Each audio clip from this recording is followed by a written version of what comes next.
Well, I got big shoes to fill, man. I watched the episode with Greg. I've never met that guy, but realized I've seen him everywhere 50,000 times up and down St. Andrews, and yeah, so I'm like, oh, okay. 50. He just That turned dude's 50, man. We just celebrated our birthdays together in Puerto Rico. I turned 49. Oh yeah. And he turned 50. Okay. I'm 48, so 49's this year. So Yeah. the other country, Puerto Rico. The other country, that's Everyone right. keeps saying, hey. By the way, I feel vindicated by so many people, including Here we go. Puerto Ricans. Here we go. It was awesome. I have video proof. I thought about putting on the podcast of all these different people I would interview and be like, hey, what do you think? You know who matters? You're Puerto Rican. Yes. Okay? Yes, that's true. That's true. But these people live there. And Thursday, he's going to have two of us because Luisito's going to be here. But Luisito is not Puerto Rican, is he? He's my nephew. Are you? I can't stand you. He does it just to get my blood pressure up, is what it is. Oh, it's so funny. Let me turn that fan on. After that episode came out, I texted him. I was like, yeah, I know Puerto Rico's in the U.S., but is it really? Yeah, this one, you'll get it. Alaska's cutting it close to. Yeah. You know what I mean? It's so far away. It's Yes. a little, it's a whole different culture. Like it's a little different. I mean, yes, when you pointed out, like, you're obviously one of us, but like, it just doesn't feel like it is. Yeah. Hi, everyone listening. I need new friends. Well, it's funny because they're Puerto Rican first and American second. I'm a Puerto Rican American. Yeah. I'm pretty patriotic. You are. Very. You are, definitely. But I feel vindicated that I showed myself a little grace because, you gave me a hard time. That's my job as your friend. It creates a lot of fun banter. He does it. He likes to push the button. I do tease a little bit, yeah. Why not? Miss Barbara kind of shocked me, though, because she said, you're so serious. And I thought, oh, God. Like, you know what I mean? Because I don't think I'm serious at all. I think I'm intense. You're intense. I've told you that. Yeah. I've told you that. Yeah. Well, fellas, we're rolling. Yeah. Heck yeah. Carlos, I'm going to let you introduce Tim, right?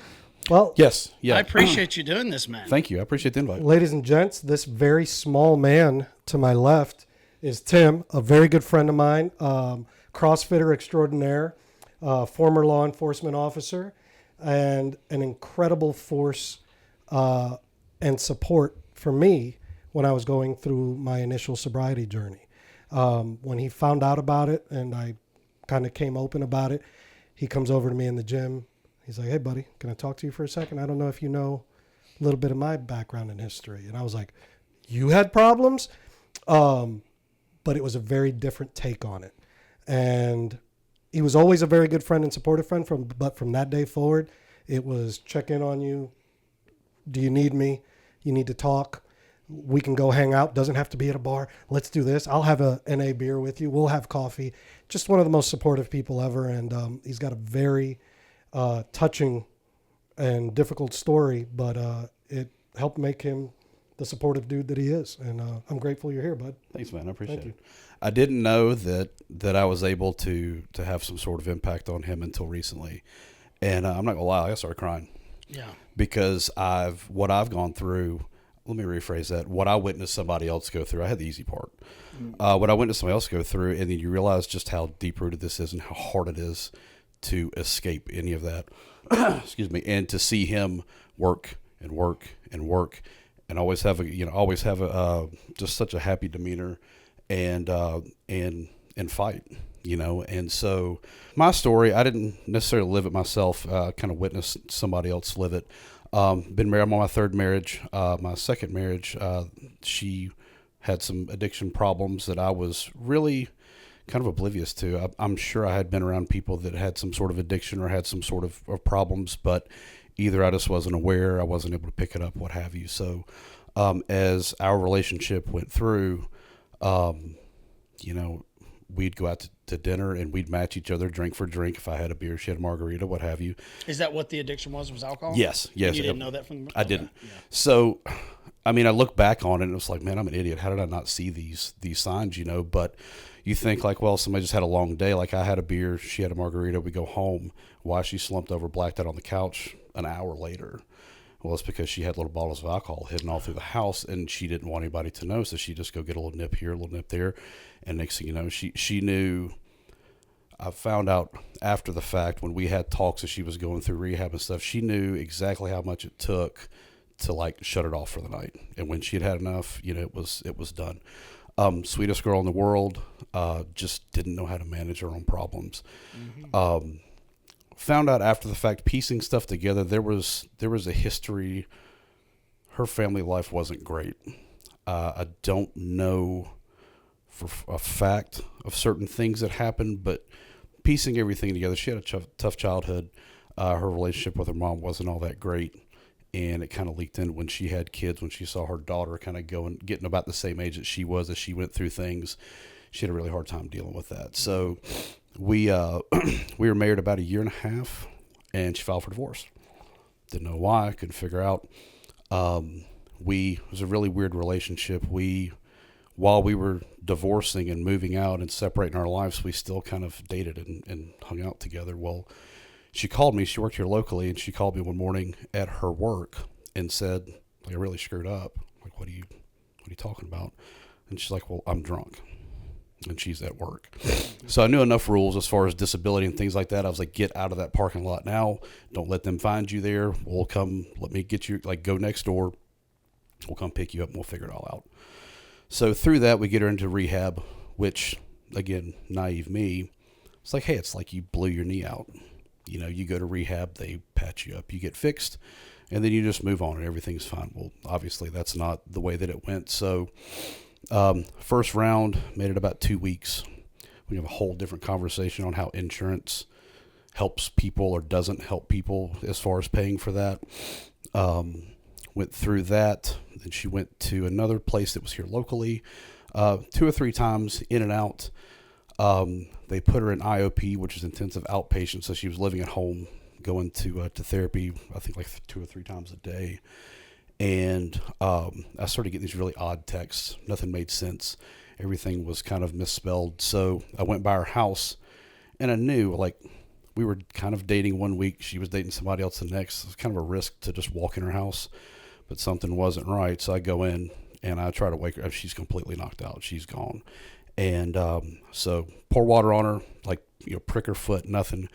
Call 911. They take her to the hospital. The next day they told us her blood alcohol was like 0.36. And she had been given some sort of shot, Vivitrol, I think it is, if you heard. And that, I think it's mostly for pills. It's supposed to, you can take the pills, it takes away the high, but it still has the same effect on you. It works on alcohol, not quite as much. So with her, she was on these shots. She wasn't that where she kind of had her mind and her body calibrated. If I need exactly this much to get where I need, that calibration was off. So it wasn't working. To maintain and keep from having DTs. Yes. Or is that what we call it? Detox? That would be DTs, yeah. She would probably drink a little bit throughout that. That wasn't anything that I ever really noticed. But this was like, hey, I've had enough. Whatever I'm dealing with, I don't want to feel anymore. And she would drink enough to just black out. Well, man, 30 seconds in, what a heavy story. Yeah. And he had warned me that it would be a heavy story. And I thought, I don't know how we'll approach this. Maybe we'll just unpack it over the show. And I mean, I guess there's no way. You just got to tell it. It's a punch in the face. And, the thing that I found, the first time I told it, it took me an hour to get through it. The second time I told it, it took me an hour to get through it. Well, you're healing probably every time you tell it. Because you said you had the easy part. I don't know. I think I did, because I look back and I think of, like, I've been able to deal with it. I've been able to come to grips with it, and I've actually been able to turn it into something positive for me. And she wasn't. Yeah. So I get your perspective, but I couldn't imagine feeling helpless like that. Sure. Although to some degree I've had a little bit of experience, with people and addiction. And that's the funny thing about alcohol. It's the one that it has. Like, for me, I think I have an addictive personality, which is why I've never done a drug. I'm terrified that I would like it and wouldn't be able to stop. For instance, nicotine. If I try nicotine, I'm hooked. It took me so many years to get off of it, so I couldn't imagine a real drug. For me, alcohol, I see it as it's a weird one, because not everybody has the gene that is addicted to the substance itself. I think for you and I, we're more social drinkers that gets out of hand. You know what I mean? Like, that's the average person that drinks. But I can When I stop, I have no like desire to have it. A lot of times I have to kind of force myself just because I want to be social. Sure. But I can't relate to someone that has that. I don't know what to call it other than a gene, some kind of genetic disorder that you get so addicted to it that some people have to go from whiskey to beer because they'll die if they stop. Well, and I think that like you use it, I use it, you probably use it. I don't know. I don't really talked about this before, but it wasn't medicine. It was like, hey, this is just a little bit of an additive to social lubricant. Yeah, social lubricant is exactly what I call it. And I think the difference was, and I don't think she's unique in this, that they were using it as medicine. Yeah. You know? Yeah. And so that's the difference when she was using it to treat whatever was going on inside of her versus, you know, hey, I look like an idiot when I dance, so I need to have a couple of beers first. You know, that's me. That's probably, you know. Yeah, that's all of us for the most part. So it was different for her. So that we kind of went through that rinse and repeat a few times. Do you think hers was from a trauma? Let's see, what am I trying to say there? Like to avoid the darkness? Or do you think it was like she was addicted to the substance? Both. Because when she went through rehab, did she actually get off of it at any point? Did her body start to shut down because of it? No. I mean, she didn't get off anything. Oh, so she never did. You would go through a prescribed several days of like a detox, and then go into your normal treatment. Well, she made it 30 days once throughout all of her treatment, and she ended up going 5 or 6 times, I think. And so we went through this a few times where she would be cool for a while, and then something would happen, or she would just decide for whatever reason. And she was drinking hard stuff, vodkas. She would get the little like 100 like little different. But it was liquor rum. and whiskey. Yes. It wasn't like beer. It was this hidden thing where she wouldn't go to the same liquor store every day because she thought that they would recognize her and they would know her. So this was all kind of, you know, she's ashamed, you know, all the shame that goes along with it, and was just underneath the radar as best she could. Well, you know, several things went on. She called me one day. Said she was broken down on the side of the road. Now, she had come from her mother's house, which is in West Tennessee. So, I'm like, okay, cool. I'll come get you. She had her kids with her and couldn't, like, at that point, she wouldn't answer her phone. So, luckily, I knew she had like 5 or 6 passwords. So, as I'm driving to West Tennessee to find her at 1 in the morning, I finally am able to get her Apple password and find my iPhone, and I see her on the side of the road. And when I get there, she's not facing towards Nashville. She's facing towards Memphis. She's on the side of the road with a beer in her map pocket, and she's completely blacked out with the car running, kids in the back. So that's when it's like, okay, this is where I struggle. Like, this is kind of the breaking point. What I should have done is like let consequence, let THP Saving come in. people is sometimes bailing people out. It's the worst thing we can do. 100%. And looking back, that's exactly what I was doing. But it's like she's on the side of the road with her kids. What are you supposed to do? You know, it becomes enabling. But God, I could not imagine. So I don't blame you. Yeah. So fast forward a month, story of that gets out. Ex-husband catches word that kids were in the car. Custody battle thing kind of ensues, and only supervised visits were allowed for a couple of weeks until they figured it all out. Now, the supervised visits were with a family member, so it wasn't like through the court. It was just they didn't want her driving them around. Well, she didn't show up for her visitation. I was at it was the Hidden Secret of Murfreesboro, the Golds on Church downtown. So that's where I used to work out, and I was there on Sunday, and I get a call from a family member to say, hey, she didn't show up. And so I go to her house. I've got the code. I go in. The house looks really not well put together, which wasn't like her. And as I'm walking through, I'm like, this doesn't look good. And peek inside the room, and the way she was laying, like I just knew, like she was gone. I go in, of course, I call 911. I go in, and as soon as I touch her, I mean, she's ice cold. And then I start thinking, well, God, there's no instruction manual for this. What do I do? So I talk through CPR and whatnot with 911 as I try to get her off the bed. Like I'm not to give too many details. Like she's been there for a while. Yeah. And I'm like, I can't. Like, I'm going outside. I'll meet the officers.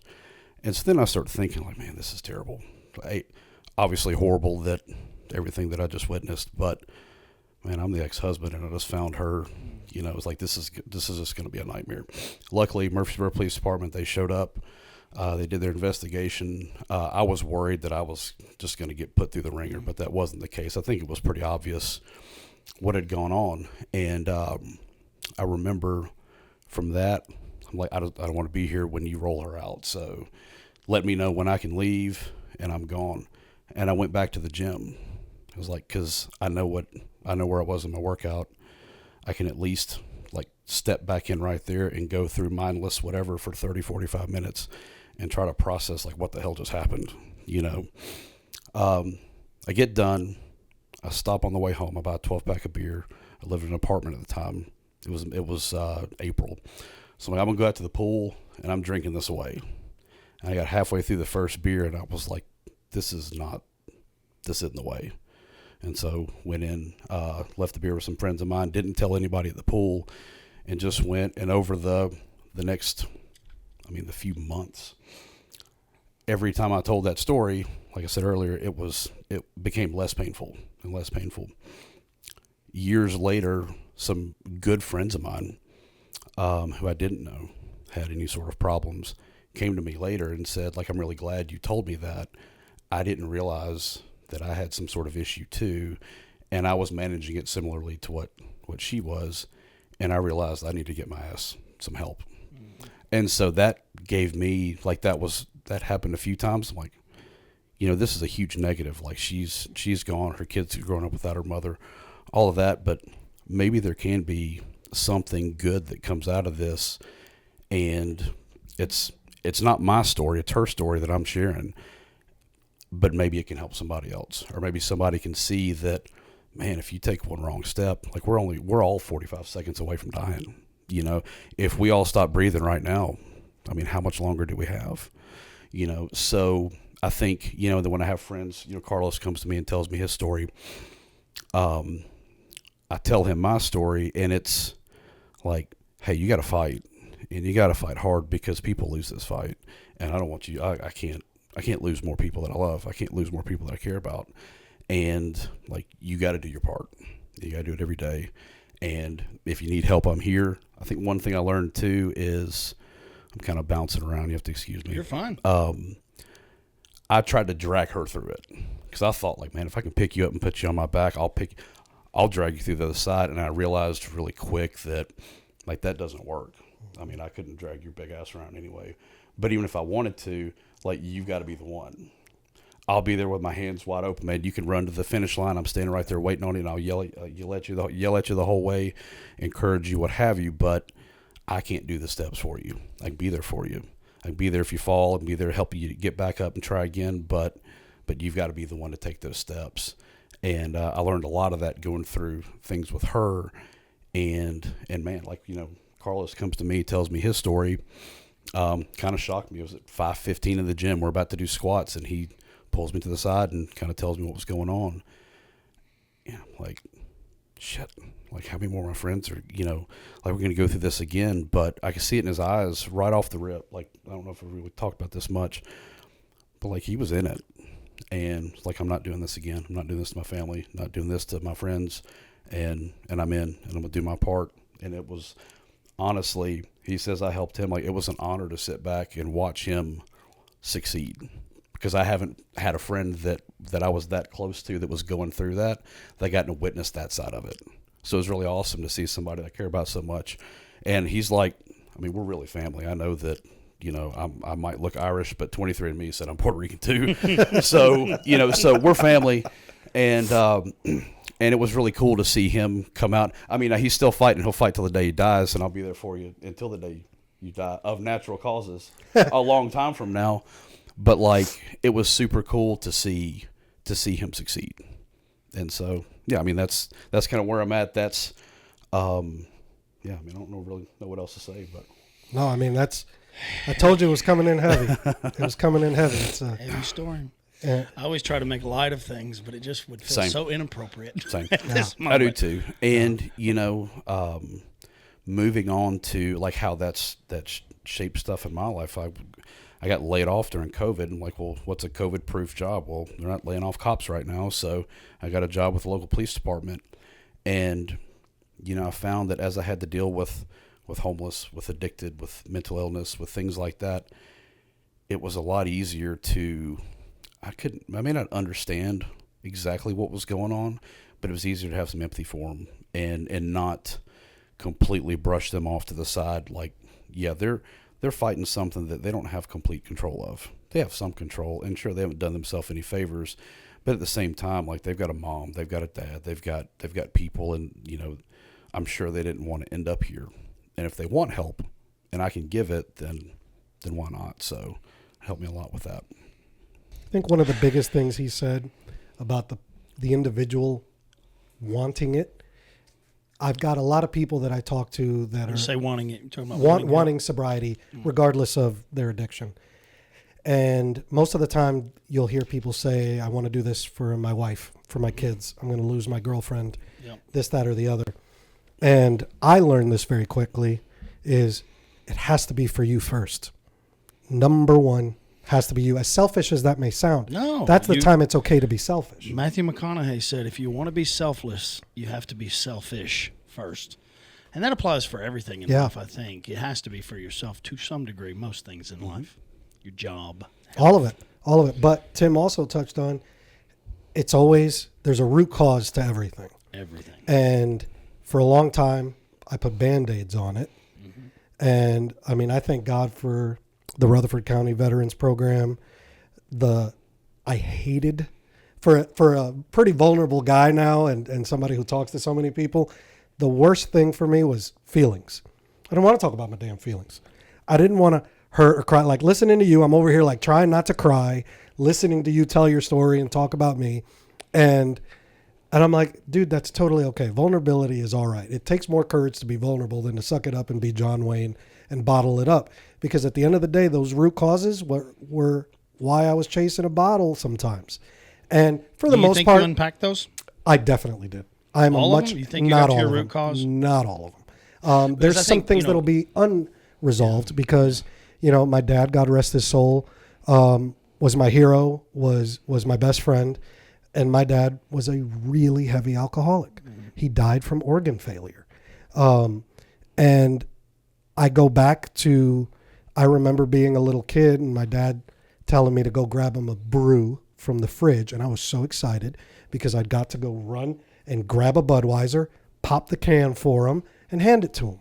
My first beer was with my dad. He let me have a sip, and I thought it was the coolest thing It on was earth. the coolest. And I it did was, it too. and that was a huge memory for me. But I realized that all of that built this cool of men have a drink at the end of the day. Men stop at the bar. Men do that. We don't bitch about a bad day. We just go sit down, talk to our boys, and throw back a few. My problem was my off switch kept getting further and further away from my reach. And finally, I couldn't reach it anymore. And once the party started, it didn't stop.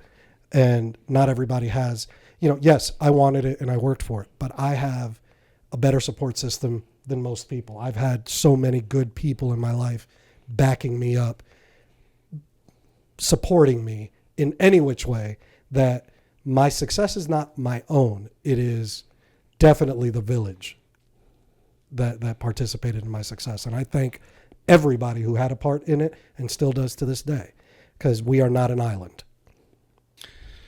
I don't have anything to add. I feel like the odd man out here because, do you still drink? Very rarely. So I have some rules, not really rules, but kind of, I don't drink at home by myself. I go out and have a couple of drinks socially. Every now and then I have too much. I mean, it's like the rest of us. I'm not afraid of it. I don't run away from it.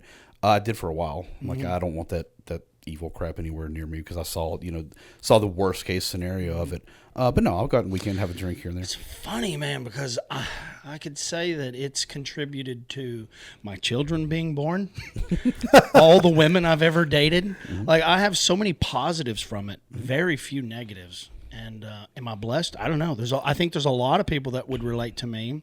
Unfortunately, some people can't, and it's it's a decision you got to make for yourself. If they did away with alcohol, if prohibition happened, well, I'd just start making it. That's the reality. I went out and caught up with friends yesterday, and the conversations we have are, I don't know, I can be present with alcohol. It allows me to be in the moment and not in my head. And we had such a good time hanging out with Kenny and Garrett, and I was on my way home, and I knew I needed to get some work done because I do my most creative work at night, and I stopped and got me some beer on the way home because I wanted to drink here, And it's a complicated thing. Can I tell a quick story? Hit it.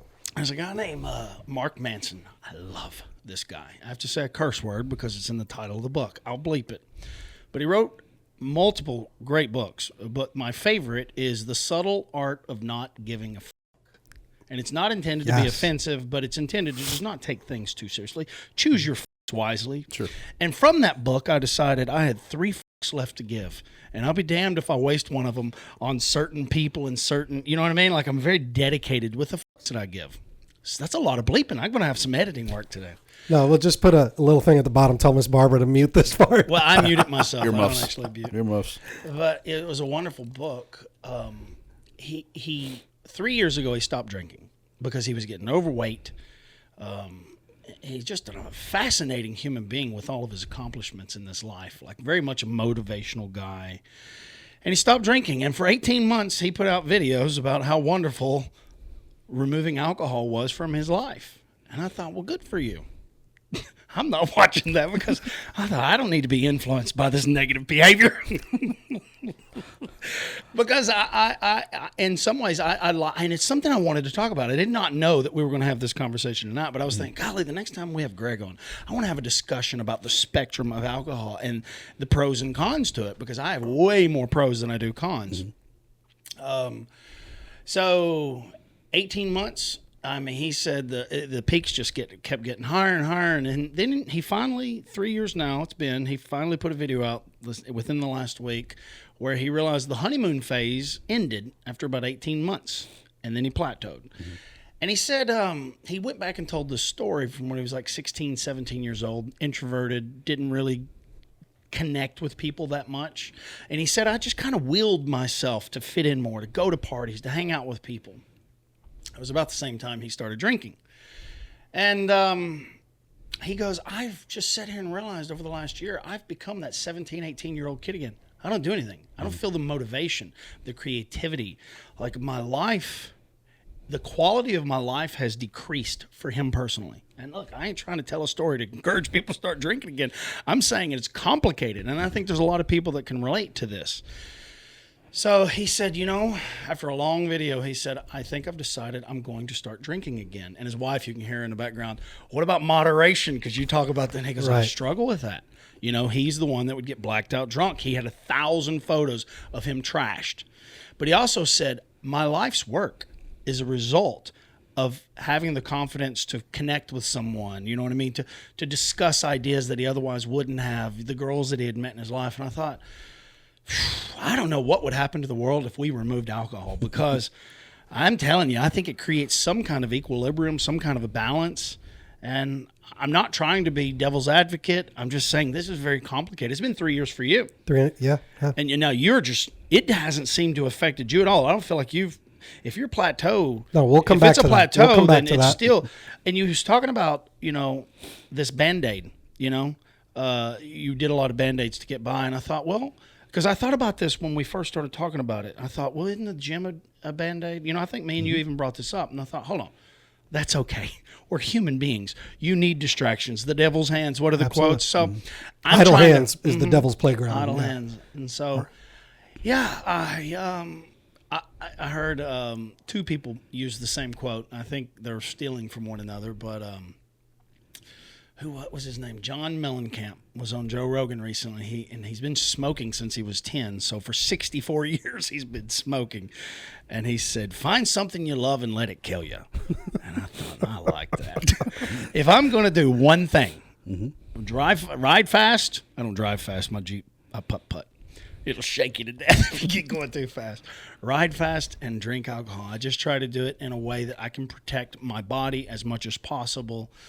But it's complicated. It's like I've made this commitment to manage this thing because I depend on it. Mm-hmm. If I'm being perfectly honest, I don't depend on it to get out of bed or go to sleep. I depend on it because when I'm too much in my head and I'm working on things, God, they overwhelm me. It's like a million ideas just exploding in my head at once. It's hard to describe, but there's no shortage of information, access to information, and I can just, one beer. That probably didn't sound good for the listeners. What is that SR? One beer, and I just it's like it quiets all the noise. I'm here, baby. Yeah. Let's have this conversation. Yeah. I'm a better dad. I've always been a better dad.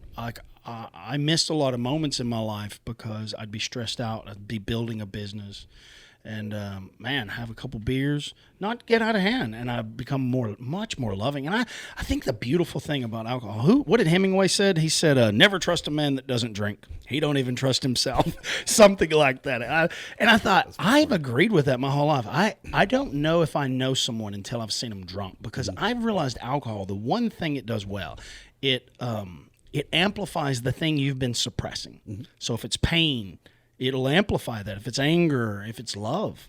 And I realize I suppress a lot of love.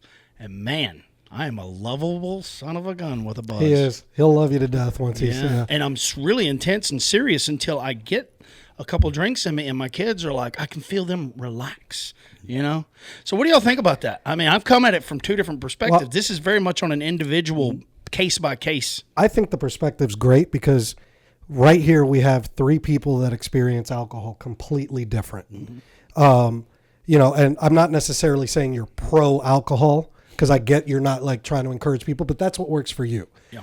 Obviously, I tried it and it didn't work for me. Moderation doesn't work, so elimination was my only option. Tim saw a very different side of that, and you kind of taper. You can control, you can moderate, you've set some guidelines. Not playing devil's advocate or steel man in the situation, but if I were to say what you were saying, to me it's justification. Mm-hmm. It's giving me an excuse to do it. Completely different sides of the spectrum, and that's not attacking you in any way, shape, or form. But a lot of what you're saying, I went through in phases leading up to what eventually led to my sobriety. So going back to what you said about the peak, that 18-month honeymoon, for me, the crucible was at the beginning. And I think I may have told you this.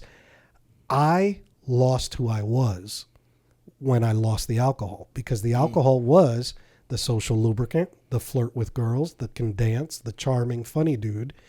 And I thought I was this boring sack of potatoes, bro, where my friends were getting annoyed with me because we'd be out to dinner and I'd apologize for being so boring because I wasn't funny anymore. I wasn't cool to be around anymore. Mm-hmm. And it took several months for me to find my authentic self and realize I'm still crazy. I'm still funny. I'm still a decent flirt, at least in my own mind.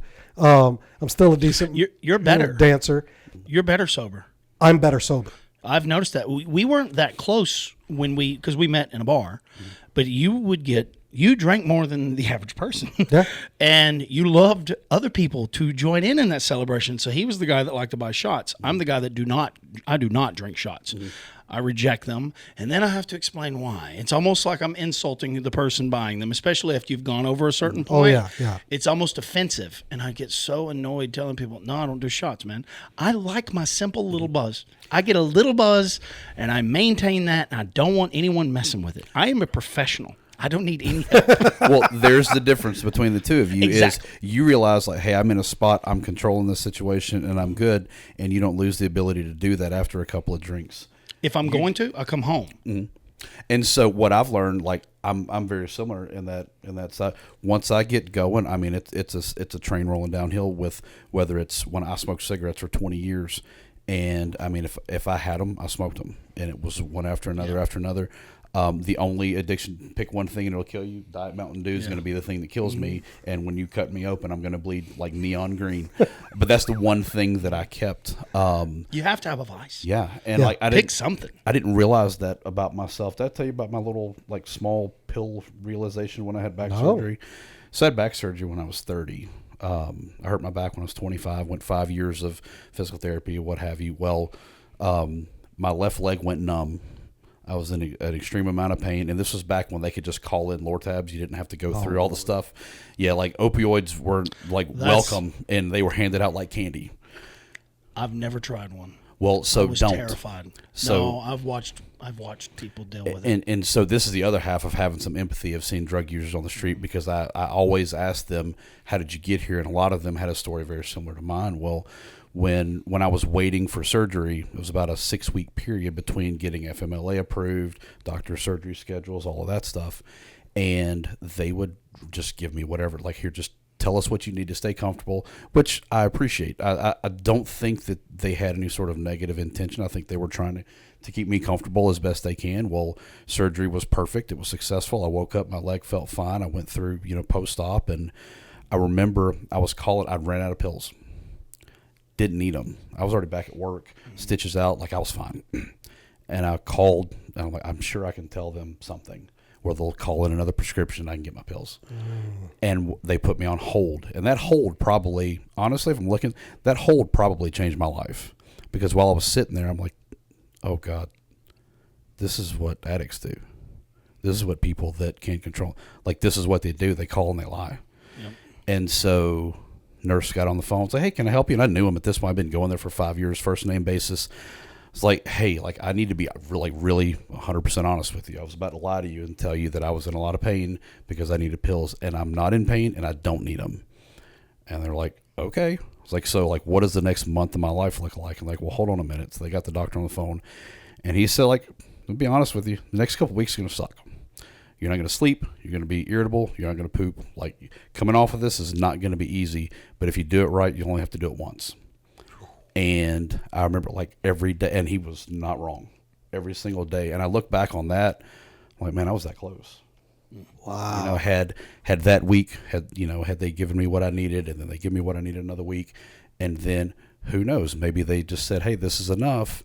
And that's when people, they can't get them from the doctors. They can't go get, pharmaceutical grade pills. But then they're like, well, heroin's kind of similar. And next thing you know, you're homeless on the street, and not next thing, but I mean, that's the path that it goes. And so I've realized those things, like I have a super addictive personality, which fitness, and like I can't go a day without working out now, where I feel like I've, like my addiction's not being met somehow. So I realized that I've got a super addictive thing, but I've tried to find stuff that doesn't hurt my life to be addicted to. And so far been okay, but it sounds terrible, but I was lucky enough to see what it does to people with my family members. Mm-hmm. My father, opioid addiction, it cost him everything. Yeah. And I had to take him to the hospital once from an attempted suicide. Mm-hmm. He'd done that a couple times, like younger in my life. And he had always had a relationship with pills, and he would talk to me about it and how they affected him, and a suicide attempt that he had before I was born. And luckily, my father was open about those things, and it helped me to know to not ever try. And I had a lot of cousins that are dead. I've had family members dead because of different methamphetamines, opioids. I'm just so blessed that I know. It was the easiest no of my life. And I would be open. Nope, I got way too much of an addictive personality to try anything. And I'd like it. And I was just honest about it. I was just afraid I'd like it. And in the end, it took a lot of years off of him. He's passed. But, yeah, I watched him lay in beds. It cost my father and my mother a divorce. And not that he was a bad guy. He just couldn't. He'd just go through phases that he could not even get out of bed. And I was addicted to him. I remember being hard on him. I was not an enabler. And I would just be like, suck it up.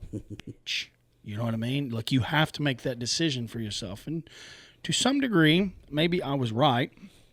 I don't know. I think that I didn't know what else to do, because he never let me wallow. He always had, that's how he raised, suck it up, boy. And so it's the only way I knew how to, like, I was ashamed of him, honestly. And he pushed through that and got through it and ended up, dying respectfully with a real heart attack alone, sadly. And we didn't know it for 5 days because it was during COVID, and he wouldn't let anybody around. Sad story, actually, but I was actually happy for him because I knew he wasn't suffering anymore. Because to some degree, he was still addicted to something. I don't know what, but he was still able to get something to get him through, because he was not the type to fully quit. He just couldn't. A manly way to go, like... John Wayne died with 5 pounds of undigested red meat in his ass. Is that true? No, that's from Boondock Saints. Oh, but okay. I think the three of us having addictive personalities, we will always replace an addiction with another. Can I say real quick? Yeah. Take 30 seconds. So when I finally got off tobacco, the most difficult thing ever, because I would supplement with sunflower seeds, candy, and I realized I'm just trading one thing for another. When I finally got off of them, and boy, I love tobacco. It is an amazing thing. And I would love to get back on it because now I'm learning all these health benefits and I've experimented with the patches and I'm like, okay, I'm safe. I'm not craving it. But apparently neurologically it's very healthy for you. But the other stuff they put in it is the problem. But I realized after years of being off of it, I thought I'm doing so great. And then I realized, oh no, I've traded tobacco for alcohol. Like I need something at the end of the day because a cigarette or a dip or whatever would like just satisfy you. I don't know, and I'm okay with it. Have you ever heard of Charles Bukowski? Is that his name? It sounds he was a familiar. writer. Yeah, sounds very severe familiar. alcoholic, but it's just such an attitude towards it. It's like, hell yeah, good for you. He's got a great story. Well, I mean, have you seen Joe Rogan talk about who's the guy from Fear and Loathing in Las Vegas? Yeah, but he took everything. He took everything. Gonzo. What was his name? Oh my gosh, that's going to drive me nuts. It'll Insert come to us. here. But It'll come to us. they read somebody did like a daily digest of this guy, and I mean a genius writer. He woke up right, and he said like woke up 12 noon, 1 boiled egg, cocaine, shot of whiskey. 20 minutes later, cigar, 2 cigarettes, more cocaine, whiskey. And it just kept going like this. And the average man would have died several hours in. And this dude was like, now I'm doing some of my best writing. And it was absolutely insane, the amount of stuff. I thought it was a joke. And he goes, no, this was actually documented as to what this man from the Hunter moment he S. woke up- Thompson. Hunter S. Thompson. Bro, Yes, I that looked it guy up. was a legend. He wanted to die and be And what did he cremated do? and fired out of a cannon. Holy hell. But again, it works different for everybody. I mean, Hemingway, same thing, alcoholic, all these things. But we replace things with good or bad habits. I mean- and anything in excess is bad. But for me, obviously, motorcycles, the gym, I like cigars. That's probably the worst vice I have now. The number one cause of death, and there's nothing that comes close, besides sugar, besides the carbohydrates that are in our diet. I mean, Sugar that's is killer. number one. I think raw sugar is probably fine, but to some degree. But the other stuff, the other starches, those are the real killers. But stress, cortisol, and if you're sitting Yes. around stressing, I'm telling you, smoke a cigarette. It's better for you because you're going to die because the cortisol levels are restricting your blood vessels so much that your body is literally trying to kill you. You're sitting there stressing. It will kill you. Disclaimer. So I'm telling you, that's why I could Look, I don't care. I'm not trying to live forever. I'm just trying to enjoy the present. And if I can't be present, then I'm somewhere else that doesn't exist. You know, in my mind. If I'm dreaming, that's one thing. That's fun. But if I'm stressing over something that I have no influence over, then I'm pissing my life away. And I'm taking days off my life. So, yeah. This is complicated, ain't it? It is, man. I'm not saying any of us have the answer. We all have different points of view, and we're touching on all of And them. we all got to do what works. Because if us. we didn't have this perspective, somebody's going to relate to all of us. It's fascinating. We literally have 3 totally different point of views. Well, and that's the hard part is, what works for you may completely fail me and to you. Yeah. It would wreck me. We've got Yeah. it's like we have to go and fail and get hurt or go through something to find out, well, okay, that doesn't work. That's the human experience. Yeah, and like let's find what works. And I tell my kids this with fitness. Like I'm a CrossFit junkie now. I made fun of it for years, but like just find something that you enjoy that's repeatable and is not bad for you, and go do it. And if it's something that it gives you something, whether it's you relax a little bit. My oldest daughter, like she found out of nowhere that she likes running. And like she just have a bad day, and I think it was like, I'm not going to call her Forrest Gump, but it was Forrest Gump-ish. Like I think she was legitimately like running away from her in a sense. Yeah. But it worked. I don't have a problem with it to some degree. I mean, when you're emotional, you can't think logically. You got to get through the emotion. So whatever you need to do, if it's running, if it's gym, don't make a decision while you're emotional. Good, mad, Work it all out. the emotions. The whole spectrum Yes. of emotions are dangerous if you're making decisions based on them because you're affecting other people, not just you. So I got no problem with it. And when Tim says he's addicted to CrossFit, let me just go ahead and touch on this real quick. Aside the fact that he hurt his back and still bench presses Buicks when you drop by, there's a car just going up and down. This man had, was it the rotator cuff? The Recently shoulder? was rotator cuff. Before it was bicep. So tendon. he's got this bionic arm, bro. Like from Are you here talking about like a couple to years here. ago? The most recent one. Okay, where yes, you had that the was- sling and all that. Yeah. He has a bionic arm. Still shows up to CrossFit. Are you joking? No, this is I like was he had pissed like when this, Tendons this are exterior. I mean, it was like Oh, this metal oh, thing. okay. You know what I'm talking about? Like it was like a cage for his arm, but it was like bionic. It had like screws. Oh, and shit. that was the bicep. Like- that was a couple years ago. Bicep. Yep. Okay. So my man still shows up to CrossFit at 5:15 and just works the other side and everything else. Sling in hand, bionic arm just hanging, and he's still doing everything with it. He goes, I might as well work out one side. That's the level of dedication. So I had surgery on Friday. I had a torn bicep. They had reattached it down here in my forearm. Which, ouch. It was on July 4th. I grabbed a pull-up bar to do a chin-up, and then I pulled, and I heard snap, snap, and it felt like my arm extended like Gumby, like 6 or 7 feet. And this is where I'm an idiot and I'm a caveman. My wife was there with me, and we were like, I finished my workout. I was like, well, I mean, I'm here. It doesn't hurt that bad. Just shit, we were doing something with wall balls, and I couldn't pick it up. But if she handed it to me, I could throw it. Yeah, So, different muscle group. Yeah, I was like, so just pick it up off the ground and give it to me. And Yeah, that's a little insane. I go back to like there's been times where I've hurt myself and I knew it wasn't it was just a cramp or something, and this kind of touches on like the law enforcement thing. Like, how many times in your life can you test yourself when you're truly in like, I'm in a wounded state, I've got to push my way through this, and the only thing that's getting me through this is my mind. Like, I'm in pain, I shouldn't be here. Adrenaline. Yeah, and like, what are you going to do? Are you going to fight, or are you going to turn around and sit down? And I see and I wish I didn't, because like I've had a couple surgeries now, and I think it's partially because of that mindset. But it's like, I'm in this moment. I can either stop and I can turn away, or I can keep going. And whatever pain comes is what comes. But I'm going to finish what I started. What I started. There's something I've learned about pain, and it's pretty fascinating. The human body's incredible because it will only allow you to feel so much. I've smashed this finger off. It felt exactly the same as smashing another one with a hammer, and it just bloody. You know what I mean? Like, this one was gone. Broke my humerus ball off. Now I'll get sick. If I break a bone, for some reason, it makes a lot of people sick. So I always get dizzy and I want to throw up. Luckily, it didn't break. You're still pretty funny. Yeah. But it's incredible what we're capable of. Like, I don't know. The human body's amazing.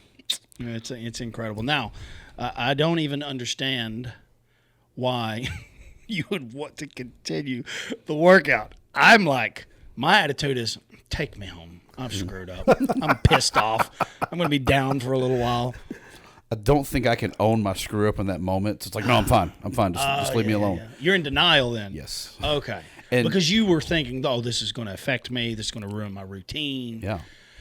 Okay. Let me at least get out of this last one. Yeah. Let me see if this is really like just a little bump or bruise, or am I truly injured? And it's usually truly injured. Well, like a bicep tear, man. Yeah. Like, most men would have been like on the ground, and this freaking guy's over here like, no, I'm going to finish. Hand me the ball. Like, that's a special kind of focus, brother. Well, and shout out to Dr. Brown. So Dr. Brown also works out with us, and she did my surgery. I had surgery on Friday, and the cast that they put on me was like an ace bandage and it was the itchiest thing I've ever had. I mean, I had holes ripped in it by Monday. And so I was supposed to keep that thing on for 10 days. And my wife talked to Dr. Brown Tuesday morning and said, if you don't cut that thing off of him, he's going to rip it off. And so she called me the next day, and she lectured me. She's like, no, look, all joke, because I like to joke about stuff. She's like, all joking aside, this is against my better judgment. I should not be cutting this thing off. Don't make me regret it. I was like, okay, like, I got you. And she cut it off, and all I could see is blue and purple and green. I'm like, I don't know that I want this off. This is disgusting. But I had surgery on Friday. She cut it off on Wednesday, and I was in the gym Thursday morning. I was goofing off. What I was doing was a tenth of what, but my addiction. But you weren't using that arm, were you? No. I had it in a sling. My addiction now is the people that I work out with in the morning. Like, that's my friend group. That's the people. And I talk way too much crap to me. Not about performance or anything like that, but I just like to cut up. And so I had to have that to feel some sort of normalcy and just, yeah, I mean, that's like my the favorite part of community the day. keeps you going. 1,000%. For sure. I want to talk about that. Yeah. Before I go, though, I was thinking, funny thing about pain is in the moment, you don't even know it. Yeah. I had a motorcycle wreck. It's on video.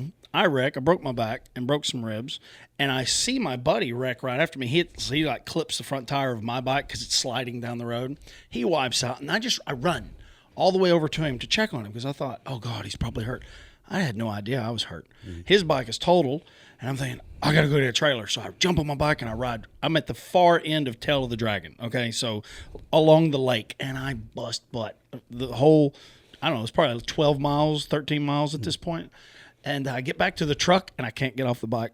I could not get off the motorcycle. I'm like, what is wrong with me? Mm-hmm. Every time I try to help, my back I broke my T8. I'd like fractured my T8 in my back and some ribs, and I had no idea. And I had to get help to get off the motorcycle. He's got this whole thing on video. This is one of the most wicked crashes. I got a huge pain. He's got the whole thing, man. And you watch it, and it's like watching cops in a car crash. I look like I'm and sliding he's just in a like, recliner. It's awesome because you're here, but it's one of the sickest crashes. Like I've online. had a bunch. Yeah.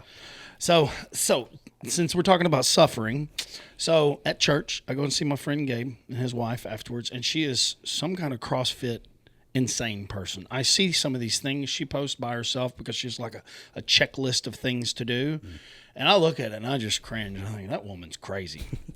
But we're talking about it. I was telling them about you. You're going to get me into sets. And I was like, I wished I had that genetic disorder all you crazy people have to like want to go and do this. Now, Greg, my friend Greg, got me in the gym, and we did great. He got me to where I was doing it by myself. I was doing it 3-4 days a week, and I was really enjoying myself because I kind of had a system figured out. And then I messed up my elbow. Unlike you, I quit going. I was just like, well, I don't want to overwork this side. And I never went back. I'm still paying for it. Mm-hmm. I told him, I'm glad the New Year's here. I'm excited to go into the gym and cancel my subscription because I haven't been in a year.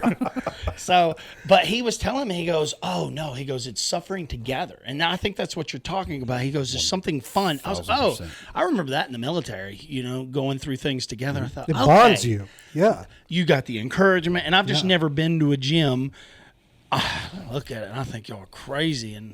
But I know it's what I need because I don't really like picking up weights and putting them back down. I think the more realistic, functional. What do you call it? Yeah, it's like functional. They call it CrossFit. Sets is a hybrid. Sets is a hybrid. I said sex. Freudian slip.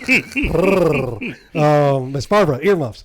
Real quick, big shout out to Dr. Brown because if you see Dr. Brown, she's what, like 5'2". She is one of the fittest human beings you're ever. She does CrossFit with us too, and shout out to CrossFit Barbell Battalion, Alex, and the whole crew. We love you, even though I go like twice a month now. But your check cash still there. My check cashes, but it's the community. So just going back to your community thing, I was so embarrassed when I got my DUI. I went to CrossFit to cancel and leave. Really? Because I was just ashamed and didn't want people to see me. That man, Alex, my nephew, Luisito with the R, that whole group got on me and they were like, are you retarded? Like the last thing you need to do right now is leave this and the community. You need to be in here. You need to work out. You need to be around people that love you and encourage you. And they had to talk me out of not canceling. Hand to God. And that community helped me get through part of the roughest phase of that beginning part of like, oh my God, where am I going? And they made me keep going, bro. And it was all community, tribe. And no joke. So the first, I got talked into going to CrossFit by my best friend from childhood. He lives in West Nashville. I'm down here. I worked in downtown Nashville at the time. We found a spot we could kind of meet in the middle. And that was a CrossFit gym in downtown Nashville. And no contracts after your first 3 months. You have a contract for the first 3, and the reasoning for that was like it's going to suck, it's going to hurt, you're going to be sore, it's going to take some time to understand all the lingo and the verbiage and crap, but that'll give you have a little bit of skin in the game. It's not cheap, and it'll give you an honest assessment of like, do you enjoy this or not? And I enjoyed, like, this is my best friend since the 7th grade, and we didn't see each other that often, so now I got to see him every morning, and that was the reason that I went. And then we started making friends there. And I can say I started when I was 40 or 41. And in my adult life, the best friends that I've made, you talk about that bond of suffering, were my friends that for the little bit that I was at the police department, the friends that I made there. and friends at CrossFit. And it's 1,000% because of, like, there's something about suffering together. You're going through the same thing. I don't quit. You don't quit. Your version may look a little bit different than mine, or my version may look a bit different, but we're doing it together. And I thought years ago, I dated a girl that did CrossFit before it was real popular. And I thought it was the biggest bunch of crap. Like, you can go jump, like, if I wanted to be a kangaroo, like, why are you jumping on boxes? This is stupid. You know, these goofy push-ups or pull-ups. Like, if you can't do a real pull-up, why are you having to swing? Like we did that on a playground when we were kids. I made fun of them constantly, and then I got into it. And so I think I paid for 2 months at the other membership, at the other gym, and then I paid for a full year. And I've been there ever since. When you say it's expensive, what do you mean? So CrossFit downtown, like Nashville prices, Whoa. and this is in 2018. It was like $180, $190 a month. Wow. And then there's Carlos is addicted to shoes and fashion anyway. But then there comes, I don't know, it's a thing. There's like a shoe addiction where, like, I've got a pair of shoes that I wear when we're doing box jumps, but I have a pair of shoes I'm doing when we're doing Olympic lifting. And then lifters. Yep, pair lifters, and like just all the gear, and it's stupid, and I'm as guilty as anybody else. But if you get serious about it, like, there's better jump ropes, and there's like wrist protection and stuff like that over time that you don't need.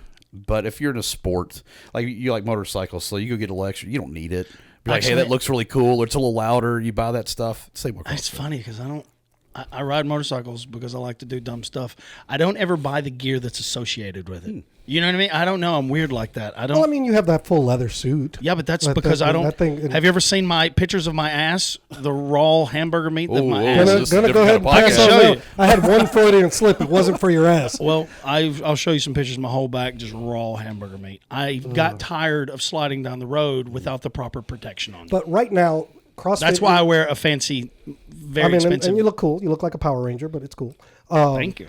The average, I would say now, for what's considered boutique fitness, a Sets and Orange Theory Fitness, Burn Boot Camp, and CrossFit, you're going to range from 120 to about 220, depending on the gym, what they have, who goes there. Well, to be a if part there's of CrossFit think athletes about the there. money we spend It's an on investment. Nonsense.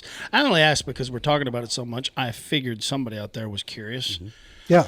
And get an idea, see if it's something they'd be interested in. Oh, and hey, you're going to let my nephew. I brought my nephew to CrossFit. And then he was like, man, my uncle's strong. And I'm like, yeah, old man strong, whatever. Everybody thinks we're cousins. He calls you his uncle? Yeah, I am his uncle. Yeah, but you're too close in Yeah, age. he calls me Theo, just like, he calls me Theo. And it's so funny. He took off because I started going into Scale for Life because I couldn't do some of the crazy stuff. Like, I would hurt myself, be out for a week. Instead of using my brain and checking my pride at the door and just going, let me level back, get this right, and move up, which is what I do now. My nephew did so well that now he's a coach. He was there 6 days a week. He's there 6 days a week. His wife goes with him, Luisito and Susan. And, my baby nephew's running around in there. My great nephew's playing with the other kids. And on Saturdays, he does weightlifting and strength training, and he's literally a coach. Well, I have some experience. That's how Sean and I met from the alley. We met in a gym because we had a personal trainer, and I would do it like one-on-one, but then we started doing group activities, and that was kind of nice. So I kind of get the whole idea of suffering together, although I don't remember we didn't do tires and stuff. I don't know what all we did. I can say, though, I mean, as healthy as I am, I realized I was more coordinated from doing these, like, whatever the exercises he was making me do. And I thought, I kind of miss it. Because even though I'm healthy now, it's not going to last forever, you know? So and we've got to invest more in ourselves as we get older so we can stay mobile. Honestly, it's only because you've invited me, and I think, you know what? Let's just try it. So I'm going to try it. That's how it starts. And I don't know if I'm going to try it or I'm going to do it. You know, I'm hard. I make commitments I want you to are give tough it a for go. me. I don't like to commit to anything, anyone until I'm ready to commit because I feel like a sellout. I feel like a total B word if I can't stick with it. I'm proud of you for just. You're like, hey, I'm going to give it a shot. And that's that's cool because I'm definitely not going to force you. Like, you got to want it just like anything else. Well, can we go back to something you said earlier and try to offend some people? Hey. You said 1 hour. Oh, mark. sweet. Are we at the 1 hour mark? You said something that has recently been offensive to people, and I'm over it. I was thinking about the N word, and you said the R word, retard.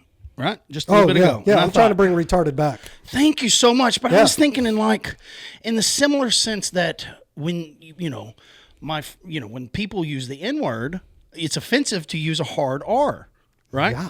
Now, I may have, what is it called? The N card? What do they call that? My friend Miles gave me one. I've never used it. I would only use it like if we were like celebrating and it was a song and it was in the song, but I've just never had the time to use, or the chance to use it because I just don't. But I was thinking about the N-word and the hard R, and it's okay to use the soft R, right? No, R. Yes, the A. It's an A. No But R you is soften the acceptable. R. Yes. Hard R? No, You just no. don't say so. You don't eliminate the R R's gotta altogether. go. Okay. Yeah. Well, they just say no hard R.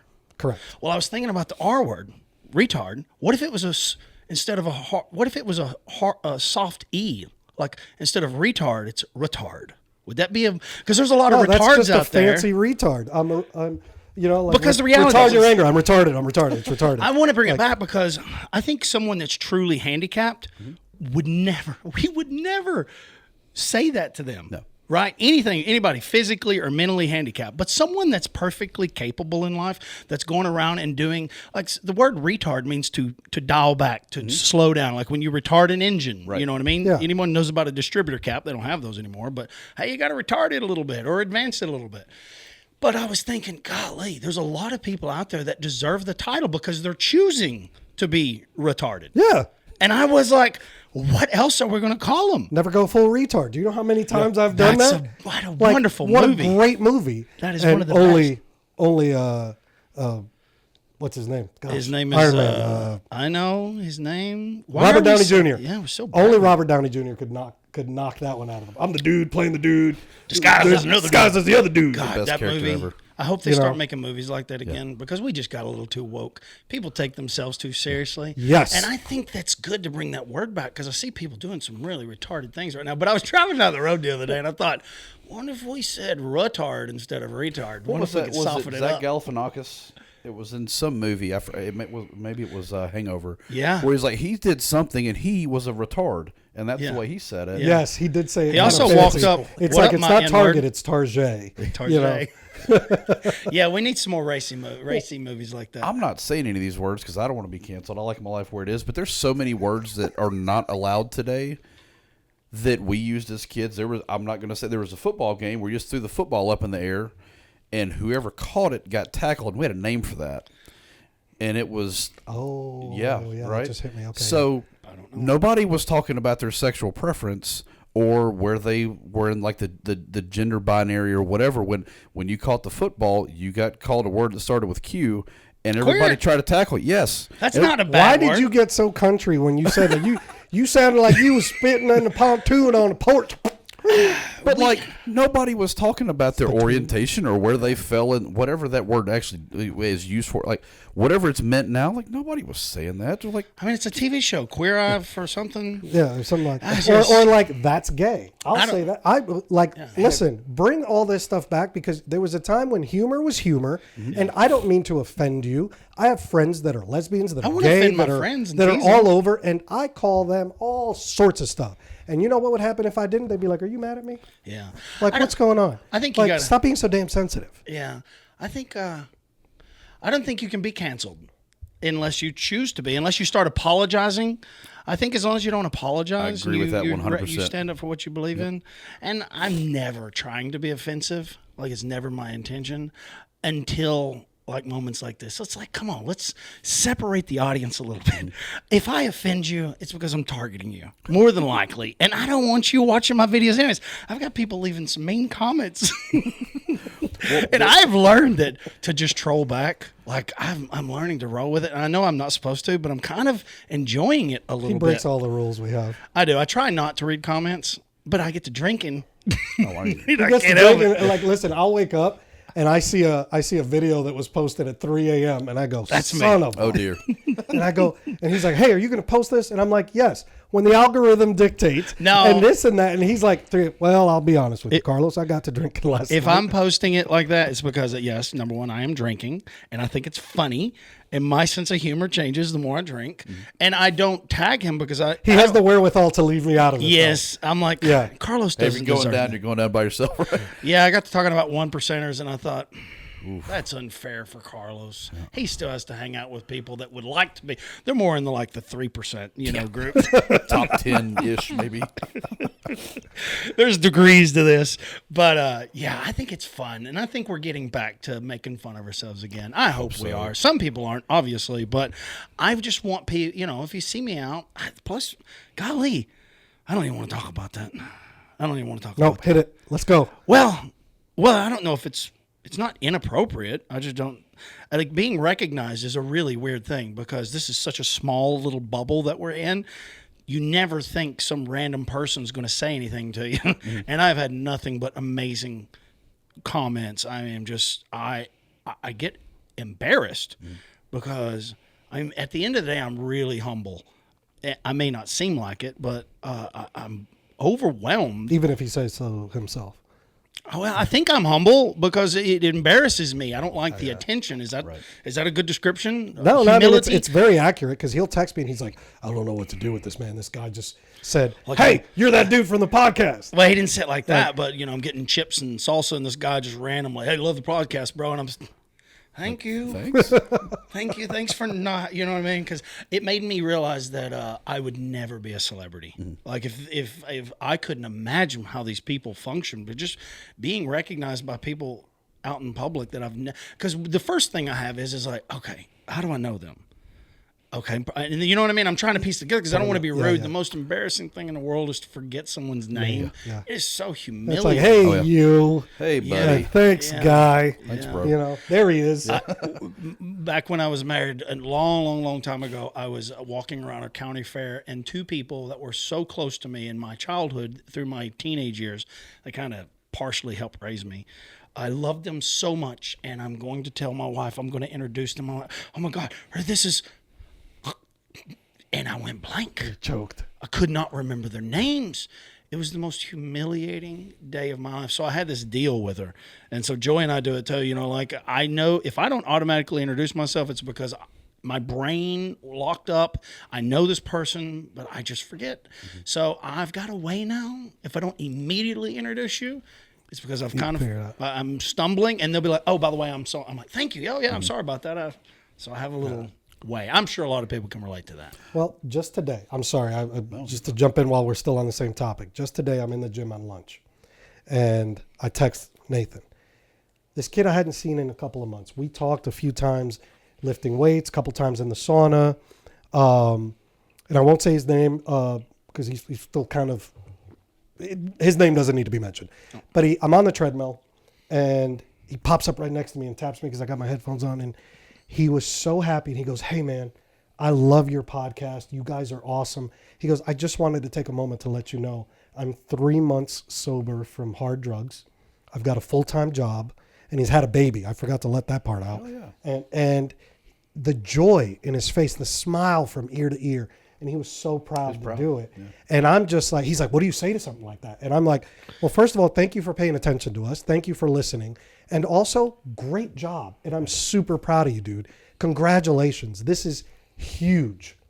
Like, what a milestone. Yeah. Because he was we had talked. He was on a lot of heavy stuff, like not just narcotics, like mushrooms and alcohol and like all sorts of stuff. And when you're taking it at this much. But he was just so proud. And it's one of those things where it's like, man, he said, what do you say to that? And I'm like, what a huge blessing.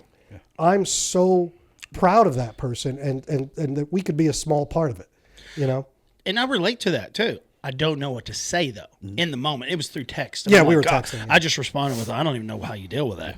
I don't know, man.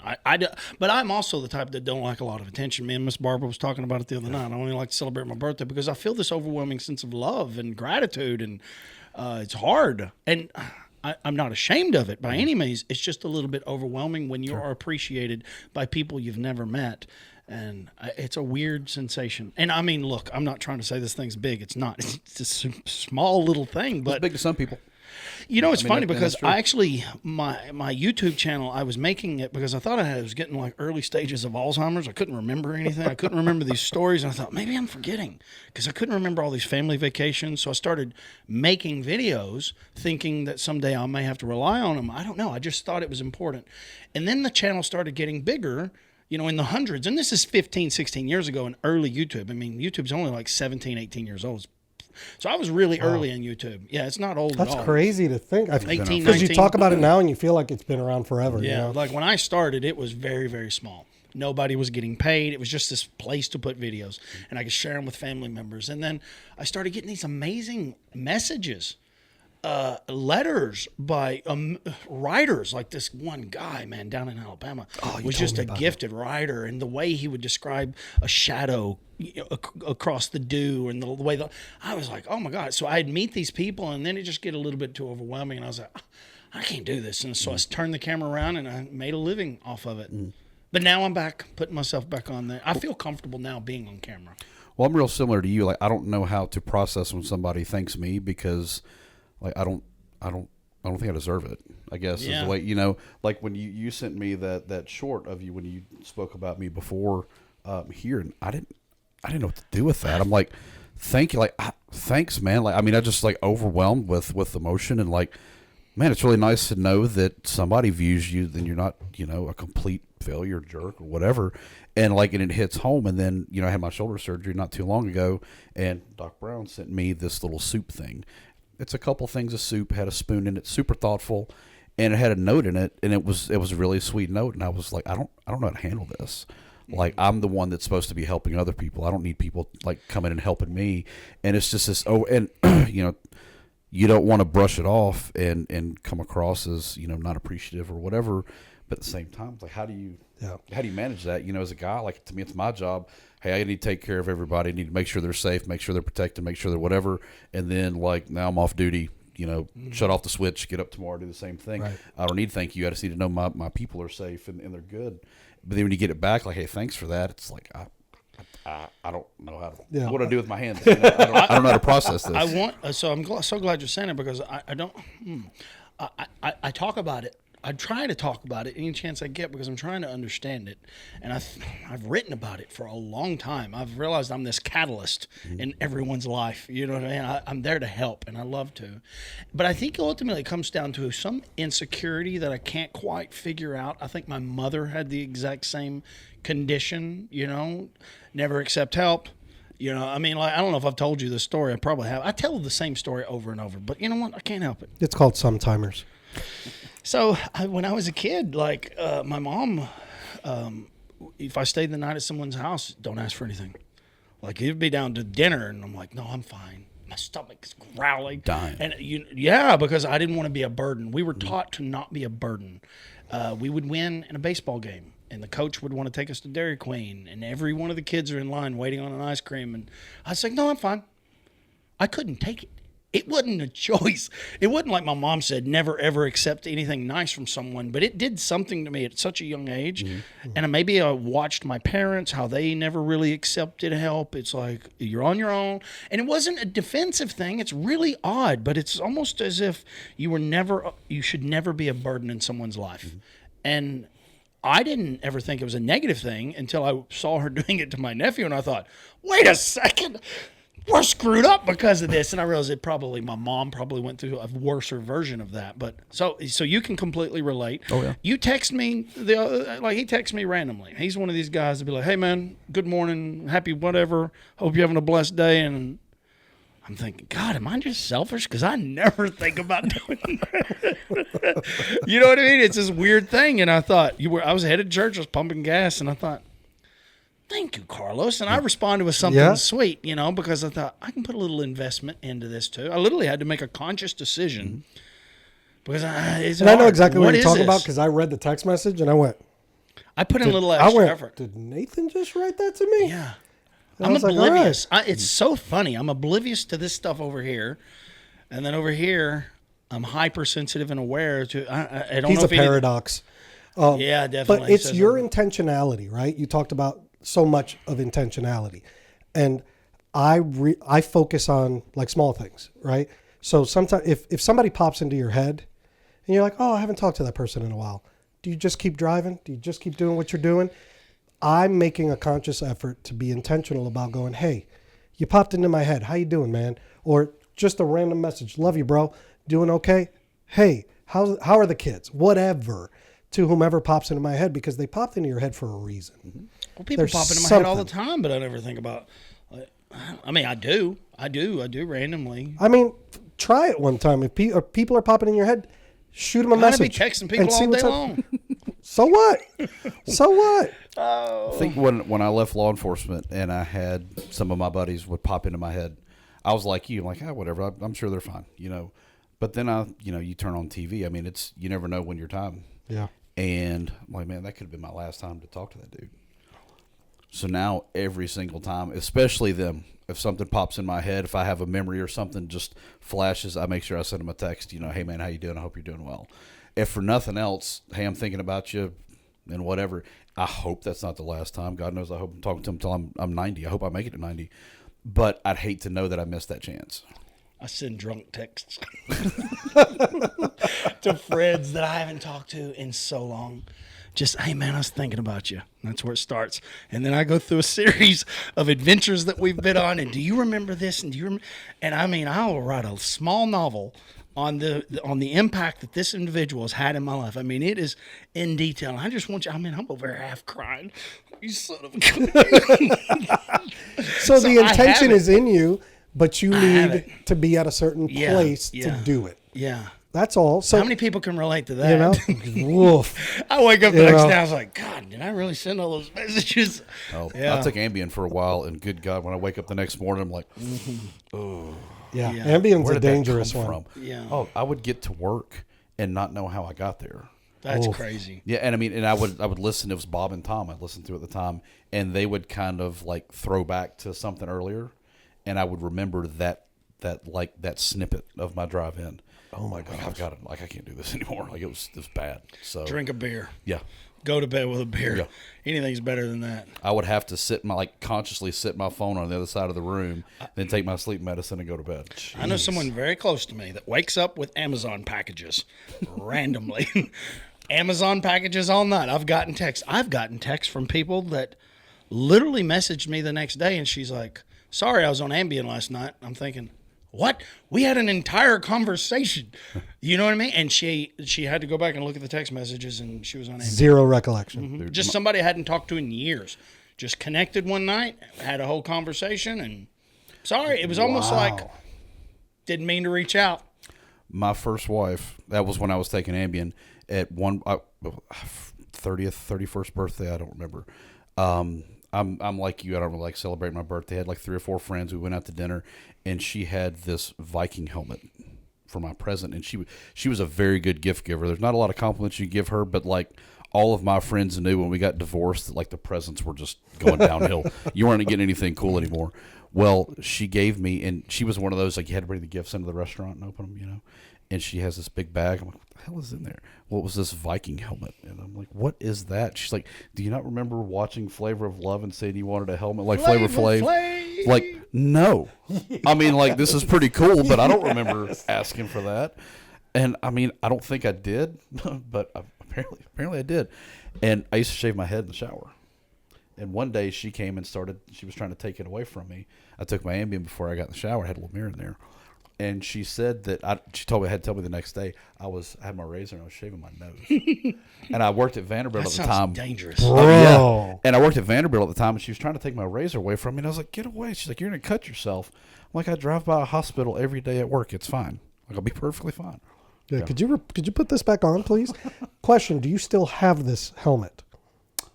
I don't think so. It was like a Halloween grade when it wasn't like Okay, legit. because I'd be like, this guy. Yeah, look my epic. birthday's in October, so Yeah. Halloween's kind of no. It was. I mean, it was still cool, but it was like plastic. Okay. Oh no, if it was like a legit Viking helmet, Yeah. I probably would have worn that here. I just picture. I mean, I would want you to. I just picture that guy from like 23andMe, and he's like watching Vikings or something, and then his 23andMe comes back, and he's 0.1% Viking. Yes, and next thing he's on the lawn with a sword, like a Viking helmet, and one of those horn things.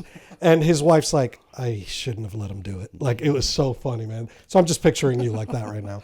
No, I had on a sombrero and all that stuff. I was waiting for mine to come back, and it was like Finland, Ireland, Scotland. I'm like, where did my love for Mexican food come? It definitely didn't come from my genes. So I think it was fake. I still think I'm like albino Puerto Rican somewhere. Oh, he's been adopted into our family, so he's an honorary Rican. I love all food. Yeah. But Puerto Rican food, I talk about it about every podcast now. It's incredible. Yeah, it's incredible. It's a good thing we don't live there. We'd be fat. Yeah, it's my struggle. I haven't lost the weight that I gained since I was there. I'm still carrying a few rice pounds. Or what is the potatoes? There's like a potato. What's the potato stuff called? Potato stuff. It's like a potato. Plantains. Oh, plantains. Yeah, but they do it like a potato. Not like a potato. They kind of mash potato it up. Okay, mofongo. Mofongo. Where'd my phone go? Oh, here it is. He's having a lot of phone with the mofongo. Yeah. I still got to take you to that Puerto Rican restaurant. Yeah, I'm still waiting. I'm still waiting. You know, money. Are you a good gift giver? I think you are, right? I'd like to think so. I'm not. I'd like to You're think not so. either, are you? It's one of my love languages. I like to give gifts. I like to be considerate and creative. And you're probably more, I'm more of a, if we're talking about love languages, I'm more of an acts of service. Yeah. Is that you? That's not you? No. I'll do acts. I would say gifts, acts of service. Yeah. Because that's true. He installed the Nest in my place. So I love doing that. And he was like, I was like, hey man, do you have time? He's like, be right there. Done. Yeah. Somebody called yesterday. Hey man, can you help hang a TV? On my way. I don't mind at all. I love doing that stuff. But sitting around dwelling on what kind of gift I should get someone stresses. I can't stand holidays that require the exchange of gifts. The holidays are just pissing me off, especially that particular one around December that we've hijacked. I think we've talked about it recently. Talked about the guilt. It gives me so much anxiety because people buy such good gifts, and I'm thinking, I'm thoughtless, I suppose. But I'll show up and fix your washing machine or your HVAC unit goes out. Call me. I'm there. Yep. You're stuck in a ditch at any time. I'm there. But that doesn't require a whole lot of thought. My brain is always full of all this other stuff that I don't have the capacity to try to imagine. Oh, I remember they said they like that and I need to write this thing down. I'm not doing that. I bought my wife a vacuum cleaner one time for like a birthday present. She was so upset. Like it was a little red one. I thought she could use that. She was always vacuuming her car like a thing. And I thought, I have the perfect gift. I buy practical things because I can't stand buying something unless it has like extreme value in your life. Trinkets, not me. I have a hard time deciding what I want for a gift, let alone what to give to any. And it's a thing in our family. Like all of my kids, my wife, like they'll start asking me like late October, like, do you know what you want for Christmas? Like I have no clue. If I did, I would have already bought it. Well, and that's the thing. I don't wait. I get that a lot. They're like, there's people that want to gift me stuff, and they're like, you're the kind of guy like if you want something, you're just going to get it. So I don't know what to get you. And then we all just settled. I get a metric ton of Harley Davidson gift cards and then like Noble gift cards or like Nike gift cards. And I'm like, perfect. That way I can go get what I'm missing, or I can go get that shoe that I already have in 5 colors in the 6th color that I really wanted. I think I like gift cards, for a couple. Hey, go have dinner here. Have you ever thought about it? I do that for couples. I like that. So my favorite restaurants, if I can get a gift card, here, you take your girl out or take your boy out or whatever. I like that. You saw that I was with my baby nephew and my niece Saturday. We had Ninja Turtle pizza party with Kayla and Keone, and boy, did I learn a lot about TikTok dances. But and she got him involved, and he's a little ham. But that was all because I had bought my nephew and his wife a gift card for a dinner, and then in the card I said plus babysitting for the evening. So it just worked out, and like that's something that works for them because they never have the one-on-one. You know what I mean? And I love the kids, so we're just in my house playing with all the toys and watching Ninja Turtles. Valentine's Day tip that I got from a good friend of mine. They don't buy it's him and his wife. They don't buy each other anything. It's an agreement. And for their cards, my wife and I now do this. For their cards, they go to the store together and they pick out the card that they would have bought and they hand it to her. They read it and they put it back and they leave. That's awesome.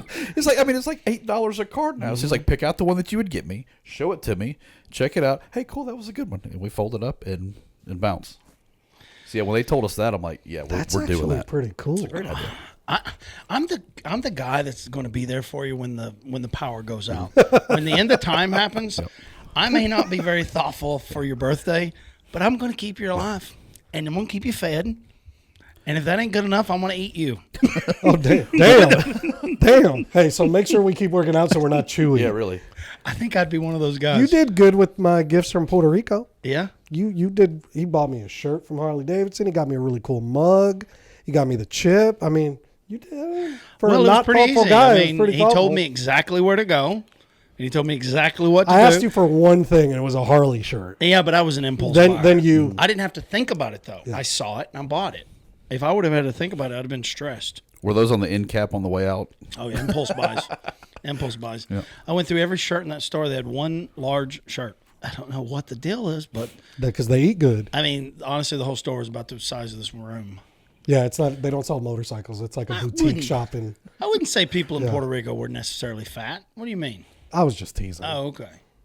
Yeah, I thought they were pretty well overall. Yeah, pretty American. You know what I mean? It was a spectrum. Of Pretty people. American. All right, how long have we boys. been going? It's about wrap up time. Yeah. It's about wrap up time. Well, Tim, I said that right, didn't I? Mm-hmm. What's your last name? Russell. What do you do now? I'm a project manager for a technology company here in town. No kidding. Yeah, so that was my career. I started in network cabling, climbing ladders, running cables. Worked my way up through like a warehouse manager, project management, whatever. And so I worked for. I actually worked for the city of Nashville in their IT department when COVID hit, and myself and most of the employees there were contract workers. Well, my contract ended 3 days in the quarantine. And so I was like, I'd thought about being a cop before. I'd applied here a few times, and Were you a cop before? No. Okay. So I was a brand new cop at 42. Wow. And when I'm sorry, 43. When I walked in with one of my buddies, Ortiz, 21 years old. That kid had his life and still has his life like better put together than I ever have. We walk in together. He's 21. There's another guy in my class that was 21. I'm like, shit, I'm a year older than you two combined. You know, so but it was real neat perspective of having some life experience and a little gray in my beard to to go out and do that job. I think that helped out a bunch, but did that for a little while. But IT's been my whole background. With a company now based out of Atlanta. We do like security cameras, access control, nurse call, AV type stuff. So a lot of cool Audio, stuff. video. Yeah. Have you embraced AI? Man, I don't know. I'm not smart enough to know what to tell AI what to do for me. So Yeah, that's a good. I mean, that's a good perspective. A lot of IT guys reject it. And I'm more in the hardware, like construction install end of things. So with project management, I have used some AI before to help build Gantt chart spreadsheets, things like that. Some sort of tracker that makes sense because I'm a project manager because I've had hands-on in these things. I'm not a project manager that got taught how to track and put things in a chart pretty and things like that. So, so when I need that, I've tried to use AI here and there and for some sort of help. Well, I realize we never really unpacked your story, and I know it's too late to do it now, so we'll have to get you back on. Love to. And hear the whole story. Yeah. Maybe Love we'll to. figure out why we are terrible at receiving gifts and buying gifts. And, Yeah. What this is it an inferiority complex? I have no idea. I don't know. I'm an imposter syndrome. Probably a I little have bit no of that. idea. I think we Little all bit of suffer that. from a little bit of that. Yeah. You know. Yeah, we all suffer from something. So what makes us that's what gives us an identity, I suppose. I realized a long time ago what gives you an identity, like we all feel the same things. We all experience the same things. We've all felt loss. We've all felt love, and the whole gambit. Gambit, is that the right word? that's Gamut it. or gambit? I think it's gamut. Gamut. I think it's without the B. I like the X-Men. Okay, well, so we've all experienced it, and but what gives you an identity is how you respond to those feelings. Yep. And that's what gives you truly an identity. I realized that one day. I thought, oh my God, that's what separates us, and literally makes me Nathan, and you Tim, and you Carlos. I learned something working on the streets here for a little bit, plus with my own life experience, that like your worst day and my worst day are equal. Your worst day and my worst day are equal. Now, if you put it on a chart, yours may if you had 5,000 people vote on it, yours may be 1,000 times more tragic, or mine may be. But to you, that's the worst. That's the limit, and for me, that's the limit.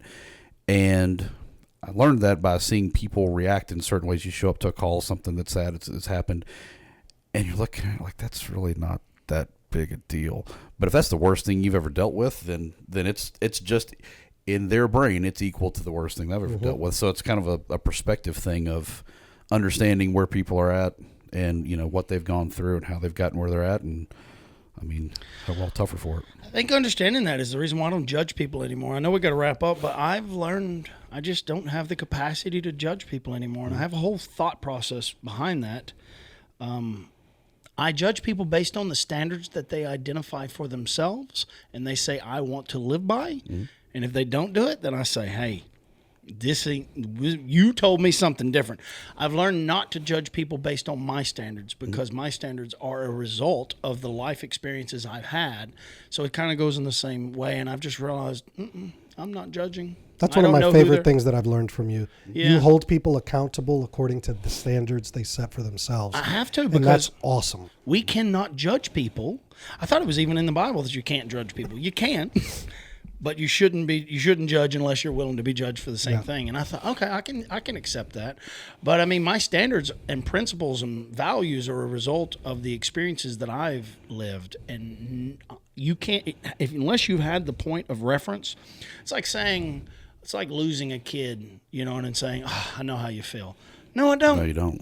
I've never lost a kid, so I wouldn't even dare to because the feeling that's associated with that loss, I have no point of reference. Indescribable to us, yeah. I know what it feels like to lose a dad. Wasn't that bad. He lived a pretty good life. You know what I mean? I'm like, okay, he's in a better spot. So for me, it wasn't a horrible experience. For you, it was. It was crushing. It took me a very long time to get to a good spot and be at peace with him being at peace. But a lot of it was selfish for me. You know what I mean? Like, it was because that was my confidant. That was my guy. Like, everything I did was to be as cool or half as cool as Dad was. Well, so, Also, maybe I'm in denial. Maybe I just haven't processed that loss. And I think I have a gift when it comes to avoiding the feeling of loss. I think I found a way to just not look at it. He gets in the Jeep and he runs. And tell myself it's all good. It's fine. This is part of life. Yeah. And I don't know if that's a problem. I mean, I'm pretty high functioning. I think I'm doing just fine. So I don't know. I don't know. Maybe I'm in denial. Who knows? That's what denial is. You don't even really know you're doing it. Sure. To piggyback off of Tim's your worst day thing, everybody has survived an epic amount of their worst days up through today. My boss says that. You've survived every worst day of your life. So keep going. Just wanted to put a little silver lining pin on that. I say thank God for them because it's what gives us everything. Without Absolutely. struggle, you ain't got nothing. I feel sorry for people that didn't have natural struggles, hard parents. You know what I mean? I mean, maybe you can go too far with that, but I don't know. I appreciate every ass whooping I got now. Yeah. I mean, the saying, what doesn't kill you makes you stronger, I believe in it. 100%. It sounds silly, but it's true. Well, I say perspective, the word perspective to my kids constantly. And to me, it's all of those tough things you go through. Like you look at today, and today may have been a pretty tough day. We're like, that's not shit compared to whatever, whatever your point of reference is. And to me, that's power. Like, that's, I tell my kids now, like if 50 to 60% of your day went the way you wanted it to, that may seem like a failure to you at, 18, 19, 20. That's a victory at this point in time. If 60% to 70% of my stuff goes exactly the way I want it to, that's a great day. Because I've had days where nothing went right. And I've had days that were so bad that like it put me negative, starting in the next day. And it's just an appreciation of like, hey, it's, if you've been through a hurricane, a little bit of drizzle is not that big a deal. You can get through it. Well, I don't have anything else. All right, boys, let's take it home. It's been fun. From our group of highly functional retards to yours. Thanks for watching. I like that a lot. Yeah. Well, until next time. So long, friends. Thanks, Tim. Hey, thanks for having me. I appreciate it. It's been fun.